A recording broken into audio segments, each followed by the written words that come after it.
Nós estamos terminando essa série, terminando a série, mas não terminando o movimento, ok? Mas nós estamos na última mensagem da série, mais um, Todos em Missão, e hoje nós vamos conversar sobre mais fora. Nós falamos sobre mais evangelho na primeira semana, na segunda, mais casa, no terceiro, mais perto, e hoje nós vamos falar sobre mais fora, porque nessa série a gente tivemos a oportunidade de conversar sobre como a soma ou mais tem a ver com a nossa identificação, com a nossa vida cristã, bem com a nossa missão. E hoje nós vamos falar sobre mais fora. Então nós falamos de evangelho, de casa, perto e agora fora. O que será que vem por aí? A gente vai resumir o que a gente intenciona falar nesse videozinho que vai passar para você agora. Preste atenção que vai dar a introdução ao que vamos falar hoje. Vamos lá. Mais fora. Jesus deixa claro que seu objetivo maior é chamar os pecadores a fim de que se arrependam dos seus pecados. Jesus investe, sim, tempo e treinamento àqueles com os quais caminha há tempos, aos que vivem a palavra intensamente, mas a caminhada com seus liderados se dá sempre no movimento mais fora. A palavra é vivida pelos discípulos na sociedade, priorizando os que não fazem parte da cultura religiosa. Todos em missão, para fora, levando Jesus Cristo à sociedade.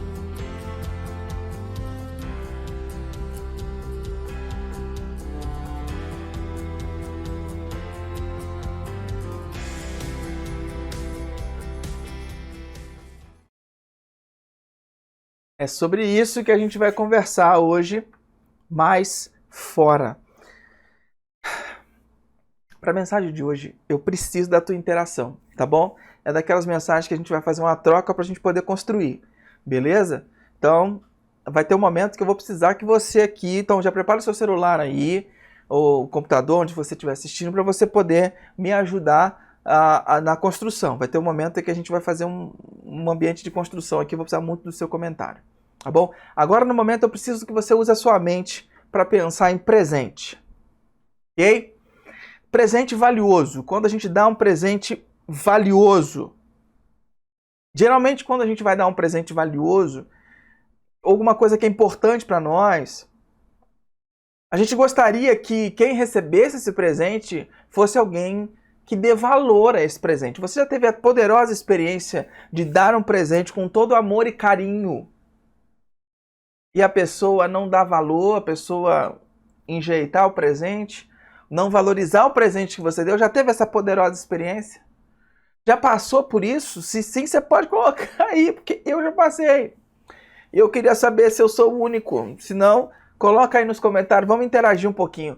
Você já passou por essa experiência de dar uma coisa que para você era muito importante, para você era muito, muito importante, significativo, ou um presente que você escolheu, que você andou pra caramba, que você foi assim, gastou muito tempo. E aí você dá esse presente e a pessoa, você não vê nenhum ponto de valorização daquela pessoa. Porque geralmente quando a gente vai dar um presente, fala sério, a gente gostaria que aquela pessoa demonstrasse com a sua postura ou com o seu comportamento ter uma certa reverência, uma certa seriedade para aceitar o valor daquilo que a gente está dando. Não é verdade? A gente gostaria que a pessoa que recebesse valorizasse. Por que a gente faz isso? A gente tem em mente, e porque quando a gente dá um presente, você é daqueles que quando dá um presente a pessoa vai trocar, você se frustra? Você é daqueles que dá um presente e assim, a pessoa trocar o presente é a morte para você? Você é daqueles? Eu gostaria muito de saber como é que é isso para você. Se é assim, bota aí. O Júnior falou, sim e não. Foi só uma vez que ele deu um presente e a pessoa não deu conta, não demonstrou reverência. Isso é muito ruim. Você é daqueles que... Fala pra mim aí. Daqueles que se a pessoa troca um presente que você dá, você quase ter um filho, um parto, você quase morre. Se é assim, se você é assim, você tem a sua cabeça... A Dani colocou só um emoji aqui no YouTube. Eu não faço ideia do que é esse emoji, Dani. Escreva, por gentileza. Às vezes a gente quando vai dar um presente, a gente tem na cabeça que a pessoa que é alvo do presente, ela tem que merecer o presente. Ela precisaria merecer esse presente, né? Tem alguém me mandando WhatsApp aqui, mas agora não dá para mandar WhatsApp para mim, né? Mas não é ninguém da comunidade não, já mutei aqui o bagulho. A gente tem na cabeça que a pessoa tem que merecer. Poxa, eu vou dar um presente que é raro, caro, não no sentido de valor material, valor financeiro, mas ele é caro para nós, ele custou, né? E a pessoa não dá nem valor. A gente acha, no fundo, que as pessoas deveriam merecer aquilo que a gente vai dar. Ela tem que fazer por onde? Porque é muito importante aquilo que eu vou dar. E muitas vezes essa mentalidade protetiva invade a nossa concepção teológica. Ou seja, o que é a nossa concepção teológica? É a forma com que a gente olha para Deus e se relaciona com Ele. Então, essa mentalidade protetiva de que a gente vai dar uma coisa muito importante, que é muito cara para nós, a gente acha que a pessoa também deveria merecer. E quando a gente não vê essas pessoas merecendo, a gente trava. A gente trava porque a gente não gostaria de dar esse tesouro para essas pessoas. E o presente que a gente tem, um tesouro que a gente tem, que a gente pode dar para as pessoas, é o Evangelho, é essa grande notícia. E muitas vezes, essa mentalidade protetiva, ela nos trava quando a gente vai compartilhar isso, essa boa notícia com as pessoas, porque a gente acha que a pessoa não vai valorizar, a gente acha que a pessoa não precisa, e a gente trava. A gente não compartilha. E Jesus apresenta uma perspectiva totalmente diferente sobre isso. E é muito interessante, no texto que a gente tem lido, que a gente tem compartilhado nessa semana, eu queria me ater à última parte desse texto, no versículo 31, aonde Jesus diz assim: Jesus respondeu: os que têm saúde não precisam de médico, mas sim os doentes. Eu não vim para chamar os bons, mas para chamar os pecadores, a fim de que se arrependam dos seus pecados. Olha só o que Jesus está dizendo. Ele está dando essa fala em resposta a uma pergunta do versículo 30, onde eles perguntam assim: por que vocês comem e bebem com os cobradores de impostos e com outras pessoas de má fama? Por que vocês comem e bebem com esse tipo de gente? E Jesus dá essa resposta. Ele fala: eu não vim chamar as pessoas boas, ou o tipo de gente boa, ou o tipo de gente que mereça para se arrepender. Eu vim para chamar os pecadores, para que eles se arrependam dos seus pecados. E é interessante agora você mergulhar um pouco na cultura da época. Na cultura da época e na cultura daquele povo, existia ali esse tipo de pessoa que é configurado como fariseus e mestres da lei. Eles tinham convicção que estavam obedecendo a Deus. Ele era o tipo de pessoa que entendia que ele estava no caminho certo, moralmente e espiritualmente. Só que para Jesus, para o patamar de Jesus, eles estavam muito fora da realidade. Então eles se sentam no seu patamar de moral e espiritualmente sensatos, de estarem obedecendo a Deus, e condenam as pessoas que não têm o mesmo patamar deles. Condenam as pessoas que não têm o mesmo grau de instrução, ou condenam as pessoas que são diferentes deles e que não foram estudadas e que não entendem, não foram iniciadas no caminho para com Deus. Essas pessoas desprezam aquelas pessoas que não têm conhecimento. E o questionamento dos fariseus é interessante. Porque o questionamento, quando eles questionam os motivos de Jesus e dos seus companheiros de andarem com pessoas não dignas, pessoas que não mereciam sua companhia, que não se mostraram dignas de um presente valioso, era justo na cabeça deles. Porque aquelas pessoas não eram dignas de receber o presente, não eram dignas de receber aquela companhia. E a resposta de Jesus vem como uma bomba naquele ambiente e revela alguns fatos importantes. E eu separei 3 fatos importantes que Jesus revela na sua resposta e eu gostaria de compartilhar ele com vocês aqui. O primeiro fato que Jesus revela com a sua resposta é o seguinte: o Evangelho é um presente para quem precisa e não para quem merece. O Evangelho é um presente para quem precisa e não para quem merece. Aqueles que achavam que mereciam eram os que já se consideravam saudáveis, dignos, que não precisavam do presente e da companhia de Jesus. Eles não precisavam da salvação que Jesus veio propor, não precisavam da cura que Jesus veio oferecer, porque eles já estavam sãos, já estavam salvos, já se sentiam os reis da cocada preta, já se tornaram independentes e autônomos. E essas pessoas que hoje vivem dessa maneira, que entendem que não precisam de Jesus para nada, que já entenderam como a vida funciona, já entenderam como Deus funciona, e muitas vezes, como a gente falou semana passada, estabeleceram um relacionamento genérico com um Deus genérico, essas pessoas que já estão ancoradas nas suas bases, já estão seguras, e que decidiram não ter um relacionamento profundo com um Deus pessoal e relacional que a Bíblia apresenta, essas pessoas serão extremamente respeitadas por Deus. Elas serão respeitadas e terão seu destino eterno ligados à decisão e à postura que tomaram aqui.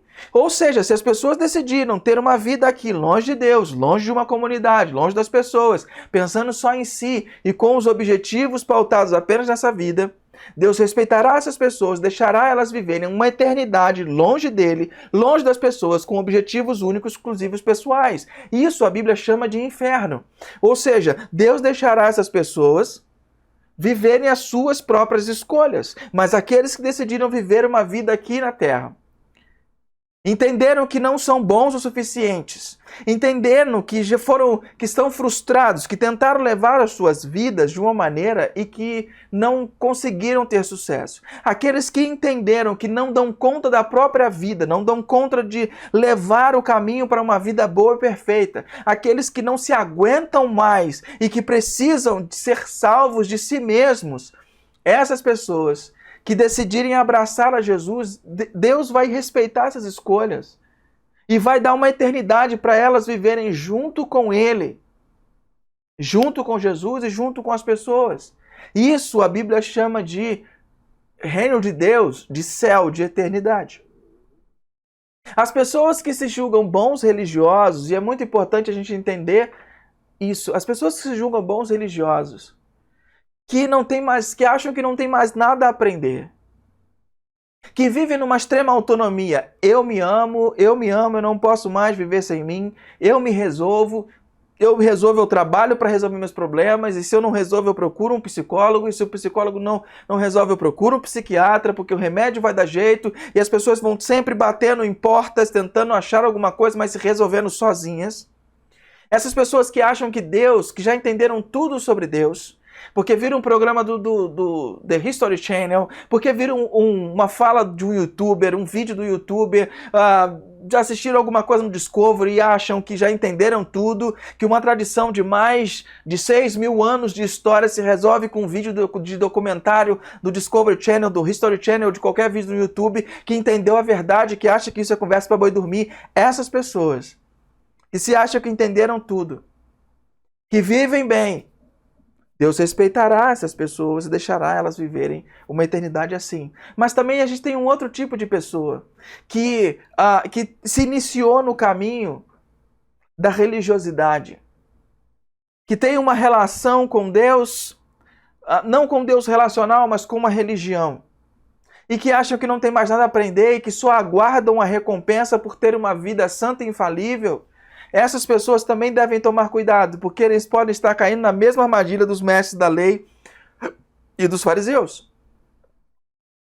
Eles já se achavam bons. Então o problema ali não eram só as pessoas que não conheciam a Deus, mas também aquelas pessoas que achavam que conheciam a Deus. Jesus dá uma resposta para aqueles que achavam que conheciam a Deus e que revira eles por dentro. Eles não entendiam muito bem.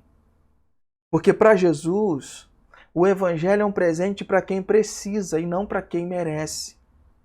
Se você é um daqueles que acha que merece, o Evangelho não é para você. Se você é um daqueles que acha que precisa, que não dá conta, o Evangelho é para mim e para você. É para mim e para você. Porque a gente não dá conta.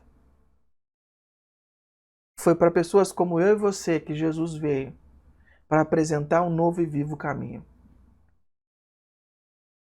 Muitas vezes nós nos colocamos numa situação e caminhamos e vivemos uma vida, isso também está dentro dos religiosos, tá bom? A gente vive uma vida tão certinha, uma vida tão centrada, a gente oferta na igreja, a gente contribui, a gente está sempre presente quando ou online ou presencialmente, a gente está sempre junto. E quando uma situação difícil se abate sobre nós, surge uma revolta interna dentro de nós, é como se a gente quase perguntasse para Deus: e aí, Deus, não vai fazer nada não? Você me deve isso, eu sou fiel. Não é possível que você me deixe nessa situação. Eu oro, eu leio a Bíblia, eu faço tudo certinho e agora você vai me abandonar. Essas pessoas são os merecedores, são os que acham que são merecedores. Essas pessoas são parecidas com esses fariseus e mestres da lei. São as pessoas que merecem. O evangelho não é para esse tipo de pessoa. Não porque Jesus não queira que eles venham, mas porque elas não entendem como a dinâmica funciona. Quando eu vivo nesse ambiente da troca com Deus, da religiosidade, eu estou caminhando a passos largos paralelamente de Jesus. Eu estou numa realidade diferente da dele, que parece com o caminho dele, mas não tem nada com o caminho dele. Porque o caminho de Jesus não tem nada a ver com troca. A gente não tem o que dar. A gente recebe pela graça. Mas eu acho que vai ficar mais claro para você mais para frente. Então a primeira coisa que eu gostaria que você lembrasse hoje é: o evangelho é um presente para quem precisa e não para quem merece. A segunda coisa que está contida na resposta de Jesus é que nossa tarefa é levar o evangelho aos que precisam. Muitas vezes nós olhamos para as pessoas e julgamos quem vai receber o evangelho, quem merece o evangelho, quem vai ter mais fácil acesso a eu compartilhar a mensagem do evangelho. Só que Jesus não está dizendo isso, ele está dizendo isso que o evangelho tem que chegar a quem precisa. Você vai encontrar ao seu redor pessoas que não se encaixam no seu padrão ou no padrão que você está acostumado. Você vai encontrar pessoas que têm perspectivas diferentes, que têm vidas diferentes, que têm valores diferentes, que estão em busca de sentido e significado e ficam batendo nas portas, tentando encontrar alguma coisa. Às vezes essas pessoas têm até uma moral e ética duvidosas. E deixa eu te falar uma coisa, Jesus também veio para essas pessoas. Jesus veio também para essas pessoas. E eu não posso excluir essas pessoas de receberem essa notícia. Ou porque elas têm dinheiro, ou porque elas têm empáfia, ou porque elas são arrogantes. Nós também éramos assim. E Jesus faz de tudo para isso chegar até nós. E a nossa tarefa é levar o evangelho para aquelas pessoas que precisam. Quem são as pessoas que estão ao seu redor aí que precisam? Que precisam. Não que merecem. Não que se encaixam. Não que faz sentido.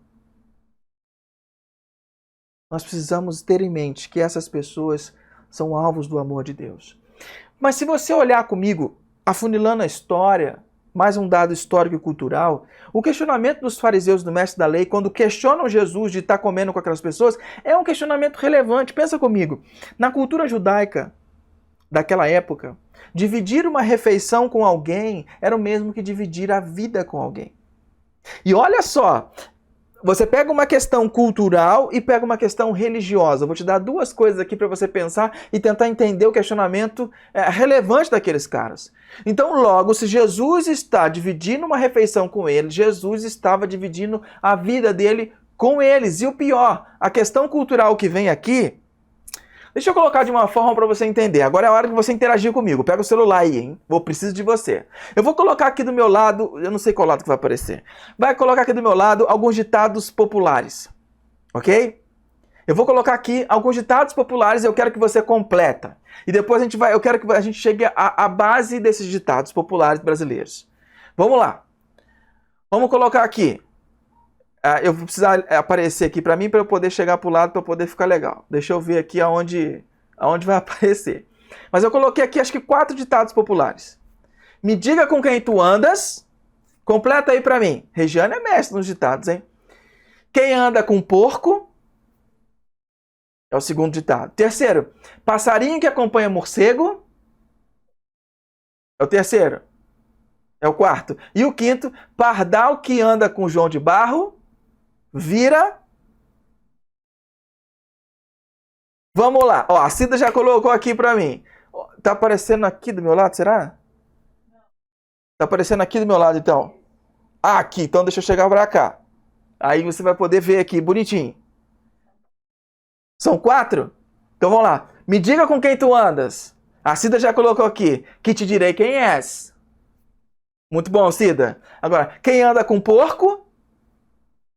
Cadê a Regiane, a mestre do ditado populares aí? Cadê? Vamos lá. Eu quero ouvir você comentando aqui. Quem anda com porco? Passarinho que acompanha morcego.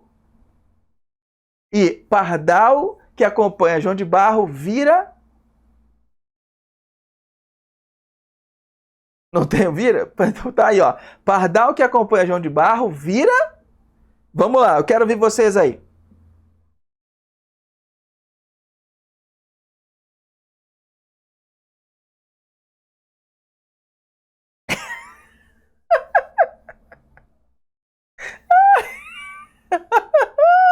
A Cida colocou aqui. Não, quem anda com porco vira palmeirense. É palmeirense.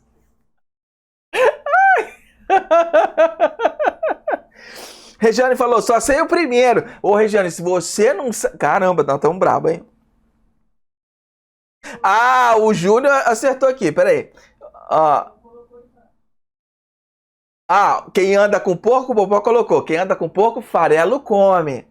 Quem anda com porco, farelo come. Então me diga com quem tu andas que eu te direi quem és. Quem anda com porco, farelo come. Passarinho que acompanha morcego, alguém colocou? Não, né? Ó, o Júnior colocou. Pardal que acompanha João de Barro vira servente de pedreiro.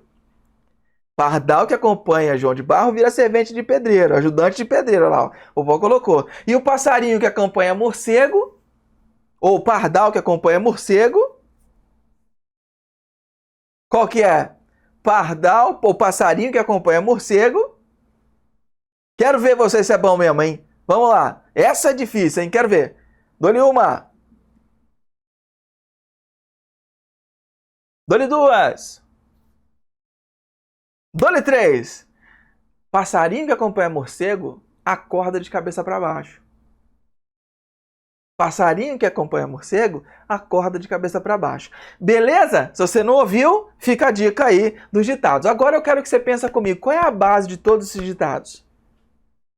A base de todos esses ditados é o que estava na mente daqueles fariseus. Era um componente religioso. Qual é a base do ditado? Que se o puro se conecta com o impuro, se o certo se conecta com o errado influencia o certo. O impuro contamina o puro. Percebeu?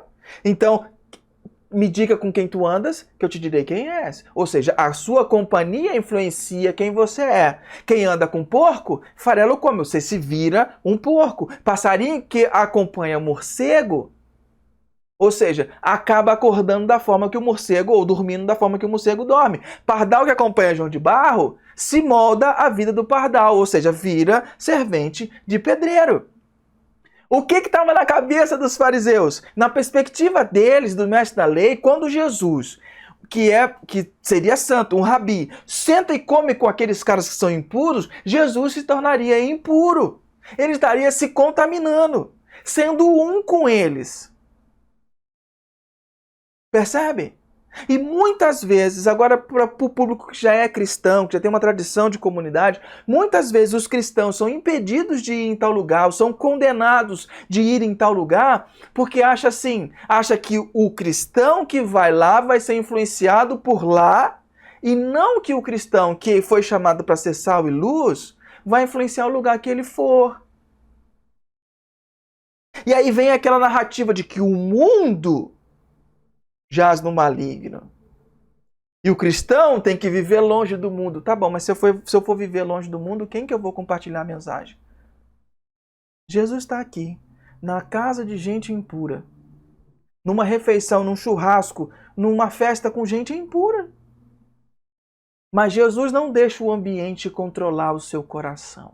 Jesus não deixa o ambiente transformar quem ele é, porque a identidade dele é forjada, a identidade dele está arraigada nos momentos de oração, nos momentos em que ele se conecta com o Pai, porque ele sabe que a identidade dele está no Pai, em quem Deus diz que ele é, e não é qualquer tentação que tiraria Jesus ou seus discípulos do prumo.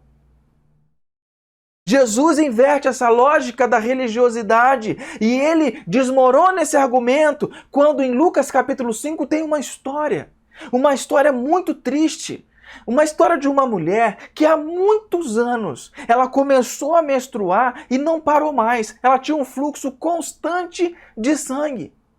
A vida dessa mulher era um inferno. E na cultura judaica, a mulher quando está no período de menstruação, ela está impura. Então ela tinha que se retirar, até passar esse período para depois voltar para o convívio natural. Tinha um monte de coisas que ela não poderia fazer. Essa mulher passou mais de décadas com um fluxo de sangue constante. Você imagina a cor da pele dessa mulher? Você consegue imaginar? Já parou para pensar? Amarelo anemia. Amarela anemia. A mulher, ela não conseguia reter sangue. Tudo ia embora. Mais de década. E essa mulher, quando ela começou nesse processo, ela foi médica, ela foi especialista, ela foi na faculdade da época, foi na Unicamp da época, ela foi nos lugares e ela não conseguia sucesso. E aí, depois de não conseguir sucesso com os médicos tradicionais, ela foi em ortomolecular, ela foi em homeopatia, ela foi se benzer, ela fez de tudo, gastou todo o dinheiro que ela tinha tentando se livrar desse fluxo constante. E ela não conseguia. Essa mulher, ela não conseguia ter um relacionamento com pessoas, ela vivia isolada porque ela era impura, ela não podia estar com as pessoas. E há uma tradição, alguns estudiosos dizem que havia ali perto um lugar chamado Vale dos Rejeitados, onde essas pessoas com muitas doenças tinham que viver ali, porque não podiam viver em sociedade. E não é comprovado isso, mas você imagina a vida dessa mulher nessa sociedade machista da época e uma sociedade excludente. Essa mulher não tinha relacionamento com pessoas, fora pessoas que também estavam doentes com ela. Mas algo dentro do coração dela pulsava, ela achava, uma esperança brotava nos dias mais escuros, de chuva e trovoada. Ela ainda botava a cabeça no travesseiro e falava com Deus e mantinha a sua esperança de que um dia ela se livraria dessa situação. Anos foram passando, a esperança foi diminuindo, mas ela não perdeu totalmente a esperança. Essa mulher, ela continuou lutando, até que um dia ela ouve falar de um rabi que estava curando as pessoas. Ela ouve falar de um homem que fazia os cegos enxergarem, um homem que fazia as pessoas que eram coxas, mancas, que tinham a perna mirrada, voltar a andar. Ela ouvia falar de mudos que voltaram a falar e ela nutriu no seu coração e falou assim, cara, esse é o cara. Ele é a minha esperança, ele é a minha salvação. Então ela fica antenada nos jornais da época, nas notícias da época, tentando se conectar nos grupos de WhatsApp para saber aonde Jesus ia passar. E um determinado dia, Jesus passou perto da onde ela vivia. E ela vai atrás. Ela vai atrás desse cara. Mas quando ela está chegando de longe, ela vê uma multidão em volta dele e ela sabia que pelas regras, ela não poderia se conectar ali, ela não podia estar ali, porque se ela que é impura, tocar em alguma daquelas pessoas, ela tornaria aquela multidão inteira impura. E se as pessoas descobrissem que ela estava doente e transformou eles em impuros, cara, ninguém ia matar ela. Mas algo no coração dela, uma ousadia, uma intencionalidade, uma voz brotava do interior dela, e a cada passo que ela dava, ela nutria dentro do seu coração. Se eu não preciso nem falar com ele, se eu tocar nas vestes dele, eu vou ser curada, eu tenho certeza. Algo no meu coração diz, se eu tocar nas vestes, eu vou ser curada. Eu vou ser curada. E ela vai se esgueirando no meio das pessoas, vai se esgueirando no meio da multidão, toma uma cotovelada na cara, Mas ela não para, ela toma um empurrão, porque todo mundo queria estar perto de Jesus. E chega um momento que ela cai no chão, e as pessoas vindo, passando, não se davam conta de que ela estava no chão, pisam em cima dela, mas ela levanta de supetão e não desiste e continua. Quando uma força sobe nela e ela consegue se esgueirar, deu uma brecha, ela mete a mão e ajoelha e devagarinho toca na barra da roupa de Jesus. Automaticamente ela começa a pensar, será que deu certo? Será que deu? Será que deu certo? Nisso Jesus para o cortejo. E ela já fica apreensiva. Porque Jesus sabia de tudo, ele era um homem santo. Ele vai revelar que eu sou impura. Ele vai me condenar por estar aqui na multidão. Eu vou ser morta a pedradas. Meu Deus, o que eu faço agora? Jesus para a multidão e fala assim, quem tocou em mim? Os discípulos de Jesus falam assim, porque eles tinham muita intimidade, falam assim, Jesus, você está de sacanagem. Não, fala sério, Jesus, você tá de zoeira? Todo mundo te apertando, todo mundo aqui, você pergunta quem te tocou? Um monte de gente tocou. Jesus fala assim, não, foi um toque diferente. Foi um toque diferente. Porque de mim saiu virtude. Aleluia. De mim saiu virtude. Quem me tocou? Fala agora. Aquela mulher não sabia mais onde enfiar a cara, ela não sabia mais o que fazer, E por um ato de coragem, ela decide levantar o dedo e falar, mestre, fui eu. Fui eu. E aí ela esperava o quê? Condenação. Você roubou, você tocou em todo mundo, você deixou todo mundo impuro. Jesus não veio para condenar, ele veio para chamar os pecadores ao arrependimento e apresentar a salvação. E o que ele diz? A tua fé te curou.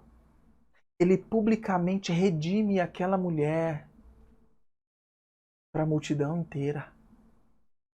Ele restaura a vida social dela com uma declaração do rabi mais famoso da época e diz, a tua fé te curou, você está curada. Você está curada. O seu tempo de sofrimento acabou. O seu tempo de dor acabou, de isolamento, de falta de amor acabou. Você está curada. Saiu poder, saiu virtude de mim. Percebe? Jesus inverte na cabeça dos fariseus essa perspectiva. Jesus destrona esse argumento. O que eu quero dizer com isso? Eu quero dizer é que nós precisamos nos aproximar e dividir a vida com as pessoas para poder apresentar esse presente valioso a elas e redimir a história, os relacionamentos. Todas as áreas da vida dessa pessoa podem ser redimidas a partir da luz que você carrega. Precisamos ir intencionalmente, sem medo de nos contaminar, mas com ousadia de ser luz. Se você sabe quem é, aonde você está e de quem é o teu coração, eu tenho certeza, você pode ir na porta do inferno que você volta. Mas se você não sabe quem você é de verdade, se você não sabe de quem é o teu coração e nem onde você está, qualquer tentação vai te levar para um lado e para o outro. Qualquer vislumbre do passado vai te levar. É óbvio que tem momentos na vida que você tem que se restringir, que você tem que se cuidar. Se aquela situação te levava a pecar, você se restringe. Mas aquilo não te domina, aquilo não tem poder sobre você, porque quando você tem Jesus vivendo dentro de você, a partir do momento que você entregou sua vida a Ele, Ele é o seu Senhor, não mais seu vício. Ele é o seu Senhor, não mais aquelas demandas. Ele é o seu Senhor. E você se submete a Ele. E pode haver dias que você vai cair, você vai pecar. Mas quando você cair, já cai de joelho, peça perdão e diga, Jesus, me ajuda a não fazer mais isso. E você já levanta com o perdão dos seus pecados e continua a trajetória. Porque você vai cair muito nessa vida, nós vamos cair muito nessa vida. Mas se sempre cairmos de joelho, entendendo o nosso pecado e pedindo perdão, Ele sempre vai ter uma mão para nos levantar. Percebe? Não fique com medo do mundo, não fique com medo da cultura, não fique com medo dos ambientes. Você tem que levar o evangelho, levar essa mensagem àqueles que precisam, independente do quanto dinheiro eles têm, independente da relação social que eles têm, independente de qualquer coisa. Porque se a luz toca nas trevas, não há mais trevas. Se o puro toca no impuro, o puro faz o impuro se tornar puro. Não é porque você é puro, mas porque o Espírito Santo, Deus que habita dentro de você, purifica tudo. Porque Ele é luz. Deu para entender? A terceira coisa que eu gostaria de falar para você é que a tarefa demanda relacionamento. Então a primeira tarefa é que o evangelho é um presente para quem precisa e não para quem merece. A segunda coisa, nossa tarefa é levar o evangelho aos que precisam. E como que eu levo? Como é que eu executo essa tarefa? A tarefa demanda relacionamento. O evangelho ele deve ser entregue, e uma das melhores formas de entregar esse presente é se relacionando com pessoas que talvez não se enquadrem, que estejam fora do seu escopo, do padrão aceitável para você. Muitas pessoas são muito bons em construir pontes, mas falham na etapa seguinte após construir a ponte. Se conectam com as pessoas, conseguem fazer alguma influência, indicar alguma coisa, uma música, um livro, indicar um filme, até tem diálogos, mas a parte seguinte as pessoas falham. Muita gente falha. Porque a parte seguinte é quando abrir um espaço para ser compartilhado. Você tem que orar quando essa oportunidade aparecer e falar, Deus me usa, eu quero participar contigo do que o Senhor está fazendo. E sabe uma estratégia simples que você pode fazer? Quando abrir o cenário, quando a oportunidade aparecer, conte a sua história em 45 segundos. Conte a sua história em 45 segundos. E o que você tem que contar? O porquê que você é apaixonado por Jesus. Contar a sua história de antes e depois de Jesus. Você consegue contar a sua história em 45 segundos de uma forma apaixonante e mostrar o porquê que você é apaixonado por Jesus e porquê que Jesus transformou sua vida?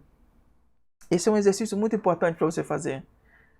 Contar a sua história em até 45 segundos e transmitir a paixão que você tem por Jesus para as pessoas.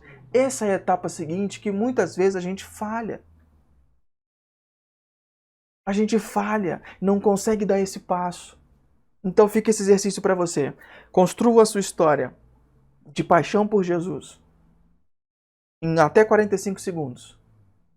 E depois de você fazer isso, conecte a história da outra pessoa à história de Deus. O que Deus está fazendo na vida daquela pessoa.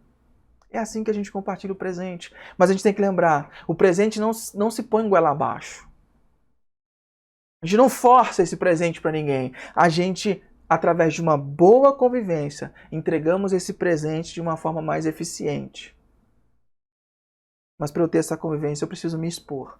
Você precisa se expor. Jesus se expôs. Ele diz, eu não vim para chamar os bons, mas para chamar os pecadores, a fim de que se arrependam dos seus pecados. Talvez você veja nessa frase a palavra pecadores. E você tem uma noção de que é pecado como sendo atitudes ruins. Deixa eu esclarecer para você o que Jesus está querendo dizer como chamar pecadores para que se arrependam. É importante você entender bem o que Jesus está dizendo aqui. Ele veio chamar pecadores, mas esses tais pecados dessas pessoas não são apenas atos reprováveis. Esse pecado trata da essência do ser humano desconectado de Deus. Por quê? Porque quando Deus criou a humanidade, Ele tinha um propósito, que todos desfrutássemos do relacionamento com Ele e uns com os outros. Para que essa criação fosse perfeita, Ele teria que colocar um ponto de escolha para o ser humano. Para o ser humano ser livre de escolher viver com Deus ou não viver com Deus. Então Ele põe uma árvore no jardim e nomeia essa árvore como árvore do conhecimento do bem e do mal. E Ele diz, nas instruções, Ele diz mais ou menos assim, você pode comer de todas as árvores do jardim, a árvore da vida e todas as outras árvores. Mas a árvore do conhecimento você não deve comer. Se você comer, você morrerá. Você vai romper a sua relação comigo e não será mais dependente de mim. E longe de mim não há vida. E se você for para longe de mim, você vai morrer. O ser humano passa a viver ali naquele jardim, mas por um engano da serpente, que é a personificação do diabo naquele jardim. Nossos primeiros pais cobiçaram ser iguais a Deus, porque a serpente disse assim, não, você vai morrer que nada. Deus está dizendo isso porque Ele não quer que você se torne independente. Se você comer desse fruto, você vai se tornar independente dele, cara. E se você é independente dele, você não precisa de Deus. Adão e Eva foram seduzidos por essa necessidade de serem iguais, serem autônomos. De ter a prerrogativa deles mesmos dizer o que é certo e o que é errado para suas próprias vidas. De bater no peito e dizer, eu decido que a minha vida, ninguém paga minhas contas. Então eles tomaram a infeliz decisão de abolir o lugar de Deus, comeram do fruto e, como consequência, desconectaram de Deus. E quando eles se desconectam de Deus, a morte entra no mundo. Não só a morte física, mas a morte espiritual e a morte eterna. A morte física é quando a gente fecha os olhos para essa realidade, nosso corpo morre. Morreu. Mas a morte espiritual é a desconexão de Deus. Porque Deus é santo, Ele não pode mais se relacionar com o ser humano pecador. Então, a gente se desconecta de Deus. E a morte eterna, que é quando morrermos, seremos eternamente separados de Deus.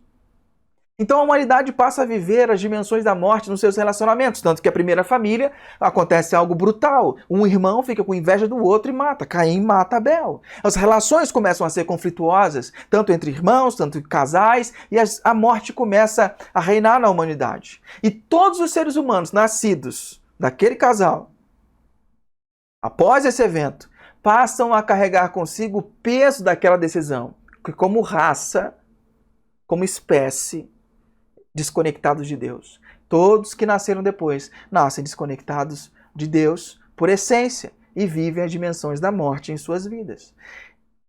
O problema é que o ser humano desconectado de Deus não tem bondade intrínseca. Tem uma bondade residual, porque ele foi criado à imagem e semelhança de Deus. Mas é uma bondade muito falha ainda. E nada que esse ser humano possa fazer pode atingir o patamar de santidade, de bondade requerido por Deus. Então, não tinha como reatar essa relação com Deus que é santo. Mas nosso Deus também que é todo amor. Conciliando a sua santidade, a sua justiça e o seu amor, Ele envia Jesus, o Deus Filho, para nascer de uma mulher em um nascimento muito especial. Porque se Ele nascesse de uma relação sexual normal, Ele nasceria como todos os seres humanos desconectados de Deus. Mas Jesus é implantado no útero de uma virgem de 16 anos, para que ela pudesse gestar Jesus. E ele nascesse de um nascimento sobrenatural, mantendo-se ainda conectado com Deus como Adão era. Jesus nasce, cresce e vive uma vida sem pecado algum. Jesus se torna o primeiro ser humano digno de receber a vida e não a morte, porque nunca pecou. Paulo diz em Romanos 6:23, ele fala assim, pois o salário do pecado é a morte, mas o dom gratuito de Deus é a vida eterna. Então, se o ser humano conseguisse viver uma vida sem pecado, ele ganharia a vida. Mas se ele pecasse durante sua vida, ele ganharia a morte, por escolha própria. Jesus viveu sua vida inteira sem nenhum pecado sequer. Então, ele deveria ganhar a vida. Ele era merecedor da vida. Mas ele, com esse ser merecedor dessa vida, ele decide não usufruir dessa vida para si. Mas ele decide fazer algo que transformaria a humanidade para sempre. Ele decide dar de presente a sua vida em troca da morte de toda a humanidade. Ele morre no lugar de toda a humanidade. Jesus nos substitui em sua morte. Ele abdica do seu direito de vida para nos dar uma vida e nos livrar da morte, pagando a dívida que nossos primeiros pais contraíram com Deus. E toda pessoa que recebe a morte de Jesus como sendo sua, é automaticamente reconectado com Deus. Todo aquele que recebe a morte de Jesus, se arrepende dos seus pecados, de viver uma vida longe de Deus, passa a ter essa salvação. E Deus vem morar dentro dele, através do Deus Espírito Santo. E ele é reconectado a Deus para sempre, nada quebra esse elo. É esse o presente chamado de Evangelho. Que Jesus veio na terra fazer por nós aquilo que nós não poderíamos fazer por nós mesmos. E é esse presente que nós somos portadores. Esse presente deve ser dado com carinho, deve ser dado porque ele é muito precioso, deve ser dado de forma com que a pessoa entenda no tempo dela e com muita atenção.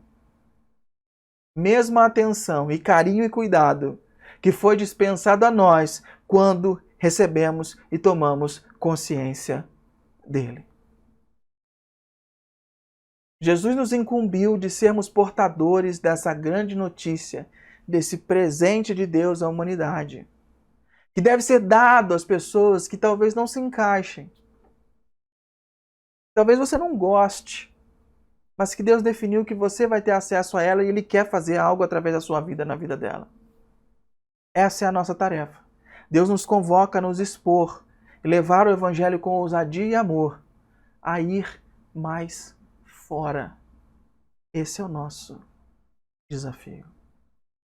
E eu quero orar por você que está se sentindo desafiado nessa manhã. Vamos orar. Pai querido, em nome de Jesus, que um fogo arda no nosso coração e que possamos ser cada vez mais desafiados e nutridos a irmos e ingressarmos nessa missão.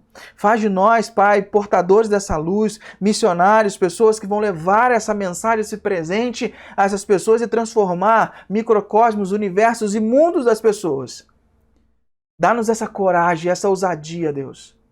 Nutre em nós esse desejo espetacular de irmos ao encontro do outro e levarmos a tua mensagem junto contigo. Nos direciona, Pai, aquece o nosso coração, nos empolga para essa tarefa e não deixa essa esperança, esse fogo morrer. É o que eu te peço, em nome de Jesus. Mas eu também quero falar a você, querido, que talvez ouviu esse evangelho, que entendeu isso, essa notícia pela primeira vez. E gostaria de render a sua vida a Jesus e se entregar a esse amor. Que passou a fazer sentido a ser reconectado com Deus. Eu quero orar com você e se você quiser, você pode entregar a sua vida para Jesus hoje e recebê-lo como seu Senhor e seu Salvador. Se você gostaria de fazer isso, o Evangelho, enquanto eu contava essa notícia, aqueceu o seu coração, e você não entende muito bem, mas já começou a fazer sentido, e você sente o desejo de dar um passo na sua vida, eu quero que você feche seus olhos comigo e ore assim comigo nessa hora. Senhor Jesus, eu rendo a minha vida ao Senhor. Seja meu Senhor e meu Salvador. Transforma o meu coração. Eu me arrependo de ter vivido uma vida longe de você. Quero uma vida diferente. Sozinho eu não dou conta. Vive em mim. Eu sou teu e tu és meu. Recebe o meu coração e vem morar nele. Em nome de Jesus. Amém.